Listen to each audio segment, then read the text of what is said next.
Breaking news! Isa pang karagdagan na C-130 Hercules aircraft sa Philippine Air Force mula sa US. China, gulat na gulat sa ginawa ng US sa Pilipinas. Samantala, US at Pilipinas muli magsanib puwersa ang mga fighter jet sa West Philippine Sea. Ito ang ating tututukan ngayong araw na ito. Saglit lang ito mga kababayan, kaya humanap na ng pwesto. Tara na, umpisahan na natin ito.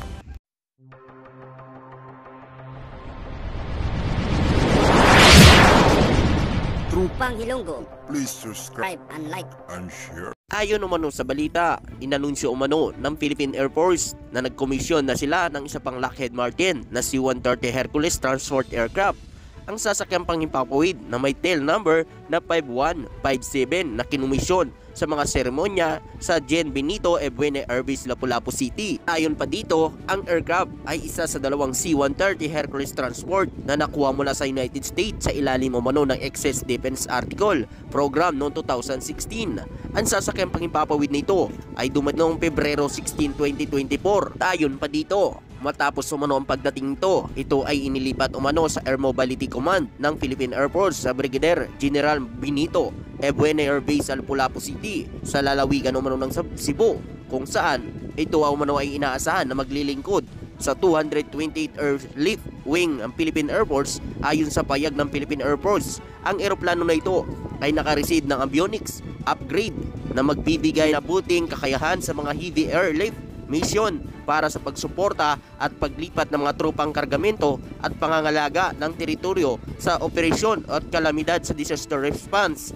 Inaasahan din umano na ang ikalawang C-130 Hercules aircraft ay madideliver sa huli ng taong ito. Ang dalawang second-hand platform ay nagdadagdag umano sa kasalukuyan fleet ng 4 na C-130 ng Philippine Air Force na binili umano mula sa Estados Unidos sa halaga umano ng 2.5 billion o 52 million US dollar, kung saan ang Maynila ay nag-ambag umano ng 1.6 billion at ang Washington naman ay nagbigay ng 900 million sa pamamagitan ng US Foreign Military Financing Program.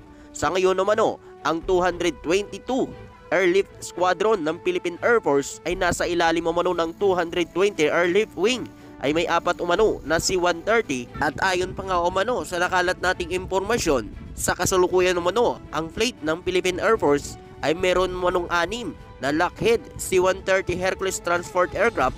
Ito ay binubuo umano ng 2 C-130T at isang C-130B at 3 C-130 Hercules at ang huli naman ay ang C-130 na Hercules na isinama umano kamakailan lamang mula sa Estados Unidos bilang bahagi ng pagsasaayos at pagpapalakas ng airlift capability ng Philippine Air Force. Bukod pa dito sa mga C-130 Hercules, mayroon din umanong iba pang uri ng eroplano sa fleet ng Philippine Air Force tulad ng mga fighter jet, helicopters at iba pang aircraft para sa iba pang operation at mission ng Philippine Air Force.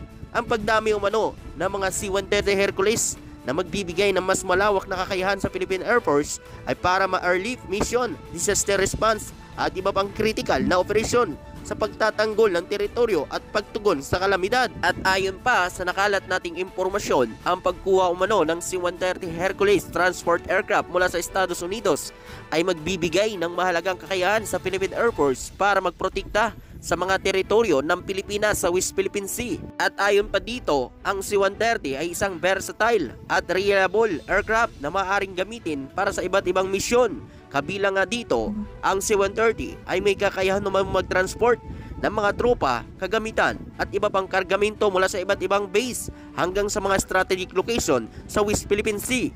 Ito ay magbibigay ng flexibility at speed sa paglipat ng mga resources sa mga lugar na mahalaga sa pagprotekta ng teritoryo ng Pilipinas. Dagdag pa nga dito, ang C-130 ay mahalagang kasangkapan sa disaster response operation sa pamamagitan ng paggamit ng eroplano para sa humanitarian mission na maaaring magdala agad ng tulong at supply sa mga apektadong lugar sa West Philippine Sea kapag may kalamidad o trahedya.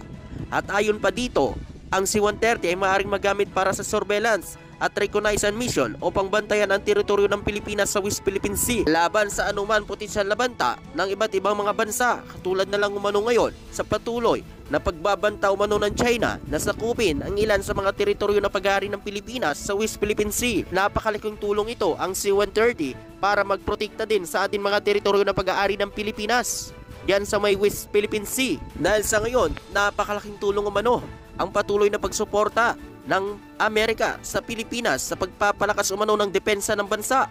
Ang pagkakaroon umano ng mga dagdag na C-130 Hercules Transport Aircraft ay magpapalakas sa capability ng Philippine Air Force na magpapatupad ng mga mahalagang misyon para sa pagprotekta ng teritoryo ng Pilipinas diyan sa may West Philippine Sea.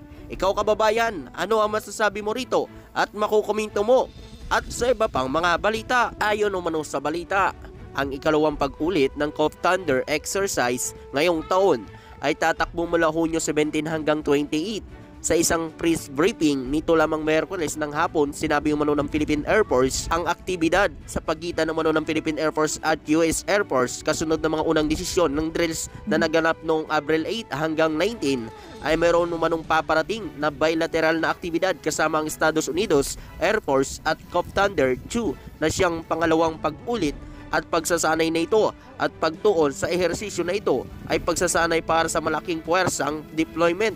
Sabi umano ng Philippine Air Force sa media. At ayon pa dito, ang malaking pwersa ng deployment ay tumutukoy sa pagpapadala ng malaking bilang ng mga tauhan ng Air Force at sasakyang panghimpapawid at mga kaugnay na kagamitan na malalayong lugar. Sinabi din umano ng tagapagsalita ng Philippine Air Force na ang pagsasanay na ito ay bahagi ng paghahanda ng Philippine Air Force para sa kauna-unahang partisipasyon nito sa Royal Australian Air Force Fitz Black Exercise kung saan ang aktwal na sasakyang panghimpapawid ng Pilipino ay lalahok. At ayon nga sa nakalat nating impormasyon, layunin umano ng Cove Thunder exercise ng Estados Unidos at Pilipinas sa mga teritoryo na pag-aari ng Pilipinas sa West Philippine Sea ay may bibigay umano ng pagkakataon sa dalawang bansa na mapalakas ang kanilang military cooperation at interoperability sa larangan umano ng air combat operation.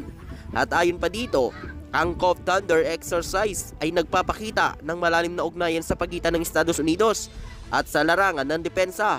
Ito umano ay magbibigay ng daan para sa dalawang bansa na magtutulungan at magpalakas ng kanilang pagtutulungan sa pagdepensa sa mga teritoryo ng Pilipinas lalo na sa West Philippine Sea kung saan may mga territorial dispute umano ang China.